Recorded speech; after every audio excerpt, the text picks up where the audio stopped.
Hello guys, welcome back to our channel. তো আজকে সম্পূর্ণ ভিডিওটা বাংলায় হবে। এখানে আমরা চলে এসেছি আম পাড়তে।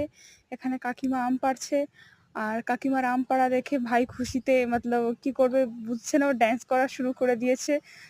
তারপর এটা আমরা আম পেড়ে ধুয়ে কাটছি, কেটে এটাকে গ্রেড করব, গ্রেড করে তারপর আমাদের মাখানো স্টার্ট হবে। তো এখানে গ্রেড করা হয়ে গেছে, এখানে হলদি পাউডার ডালা হচ্ছে। হলদি পাউডার ডালার পর এখানে একটু এটা শুকনো লঙ্কা আর সর্ষে বাটা দেওয়া হলো, একটু নুন আর একটু চিনি, আর দেওয়া হবে একটু সর্ষের তেল। কেন কি সর্ষের তেলটা যদি দিই তো হলদির কাঁচা হলুদের যে স্মেলটা আসে না। তারপরে সর্ষের তেল দেওয়ার পর দিয়ে দিয়েছে লেবু পাতা। লেবু পাতার স্মেলটা খুব ভালো লাগে আম মাখায়। তারপর এটা মাখানো স্টার্ট করে দিয়েছে। আমি আশা করছি আপনাদের সকলের মুখেই জল চলে এসছে। আমার মুখে তো এখনই আবার জল চলে এসছে। তো love you all, take care, bye by.